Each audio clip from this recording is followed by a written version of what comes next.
Здравейте, and welcome to What I Eat on the Farm Part 2. There's just so much that we eat out here that's very different than when I used to eat in New York, and I had so much fun sharing with you guys what we eat last time that I decided to make a part 2. I'm going to be making future parts, but for now, let's do 1 and 2. So, to start, my name is Laurie. I always like to introduce myself. I picked up my luggage one day and moved from New York, Manhattan to Bulgaria. I grew up there over the summers with my grandfather and grandma on the farm, and I just fell in love with it enough to leave. City life became too hectic and a bit superficial for me. I remember reading Anne of Green Gables over and over again when I was little, wishing that I had that life. And one thing that I will say is a huge blessing out here is the food. It's so fresh. You get whatever the earth gives you, whatever you put your work into, and the meat tastes completely different than that in the city. The meat in the city just tastes like plastic. We made pork the other day in the city, and it's just, I didn't throw it out because I don't like to throw away meat, but I did not eat it with a lot of love. The meat out here, the vegetables, the fruits, they're just, there's no words to describe them. So without further ado, welcome to What We Eat on the Farm, Part 2.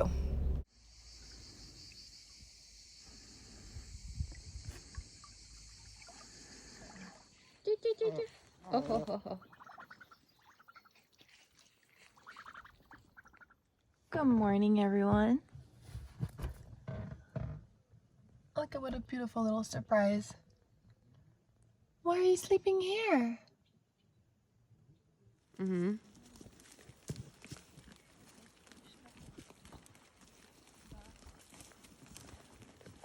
Yes, the first thing that we have to do in the morning before we can even think about breakfast is get up and milk our sheep, cows, whatever animals you have, and bring them out to graze. Right after, we have to go down to the center and wait for the bread. So bread comes 3 times a week in these little buses, and you really have to pace out how much bread you're going to need, because if you miss the bread, you're pretty much out of luck and you have to make your own, which we do often either way. This is a version of our own bread called pitka. We also make this that has green onions inside, so you can always make your own bread, but the bread you get from the buses is straight from the oven, farm bread, and is often delivered hot and toasty. So for breakfast today, we're going to have fresh bread with homemade butter and a glass of fresh milk from the cow. I can't describe to you guys how good milk out here is. So I don't drink milk in the city. I never did, even when I was little, because it tasted really gross to me. I came on the farm, someone told me, try the milk. I said, no, absolutely not. And one day I was like, okay, you know what? Let me see what this is, because it looks really creamy. I tried it and I fell in love.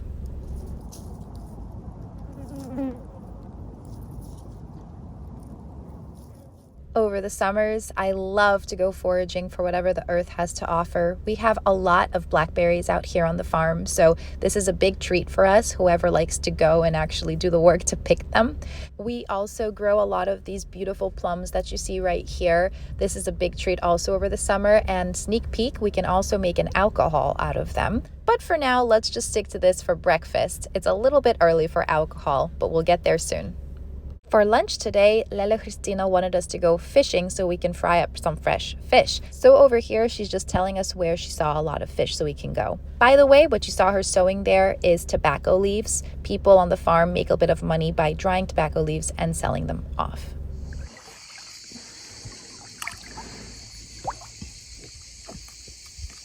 And off we go down to the river.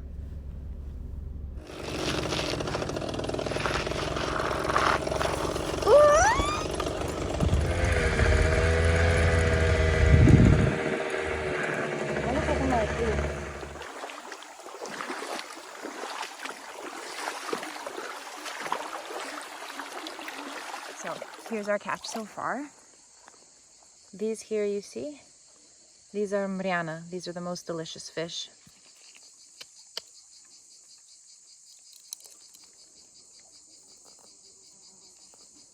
Yeah, I can say that we're pretty happy with our catch, and Lela Cristina was also very happy with what we did there. I don't know how many of you guys have tasted fresh fish that you've caught yourselves, but there's something very satisfying about knowing that you put the work into what you're eating. I love fishing so much that I actually have a whole video just on fishing, which I'll include in the description. But for now, let's just get to lunch because I'm starving. Here are our river fish. The other fish you saw is called skumeria in Bulgarian. I actually really don't like skumeria, so I'm just going to be eating our river fish that we caught today. There we go. And they become nice and crunchy. Look at that.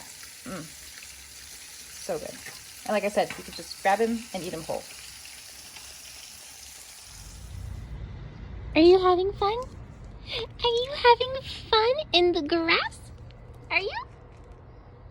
As tasty as that fish is, you just can't enjoy it without a nice, proper salad. So what we do is we just go to the garden and see what's available. This season, we had a lot of cucumbers, a lot of tomatoes, and we also had a lot of, our lettuces did really well actually this year. Here are some of our little baby lettuces when they were just sprouting. So we plant the lettuce during spring and fall, and you can enjoy lettuce throughout the summer and also during the colder months. While we're at it, I'm already thinking about dinner. I saw that we had some really nice carrots. There was an onion that was like asking to be picked, and the peppers were doing really well. So I decided, you know what, why not make a nice soup? I'll show you guys later what kind of soup we're gonna make.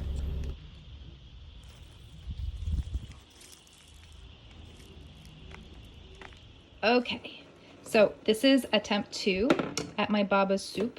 You know, the first one, the milk separated, which nobody ate that soup except for me, but here's attempt 2. And what we're going to be doing today is, actually my idea came because I started off making cat food, homemade cat food for our cats, and now we had some leftover what do you call it in English, some leftover ground beef, or ground pork actually. So I'm going to make supatopchta, which is Bulgarian, it's called little ball soup. Yeah, that's literally translated into what it's called, little ball soup. It's something like Italian wedding soup. But the point is that we just use what we have. We had a lot of ground pork, so that's what we decided to make.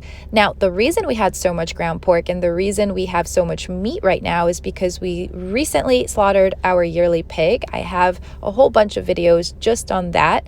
I tried to keep things PG-13, but if you guys want to watch it, I'll put it in the description. What we did with the meat is we froze some of it, but we also jarred some of it. So that's what my aunt here is doing. She's frying up the meat, and then we're going to put it into jars, boil the jars, and that way it's going to last for the entire year, really. This is an example of the jars boiling. Here we're actually boiling peaches. But the point is we have to prepare for winter a little bit differently than people in New York did.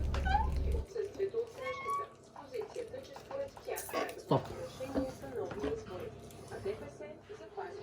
Intestines. Lukanka. And yes, here is just another way that we prepare for the winter. We make sausages every time. Whenever we slaughter a pig, sausages is a must, but we call them lukanka in Bulgarian. And yeah, our second floor looks like this. I have a whole video on sausages, which I will also include in the description. Another quick sneak peek, it's not food, but what we do out of the pork fat is we make soap. So this is the best soap you've ever tried for washing stains out of clothes, just so you know.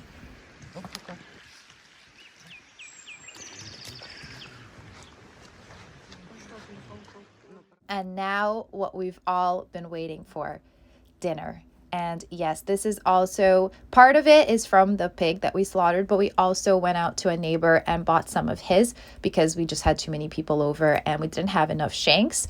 But this is something that we enjoy on a special, well, actually, I'm not going to say on a special night. We actually eat pork pretty often, but it's special because this is from our pig. And of course, you don't have unlimited shanks. So what we do is we roast it with a bunch of spices, a lot of red pepper on everything, and the result is something out of this world. The most delicious tomatoes are the ugliest ones, just so you know.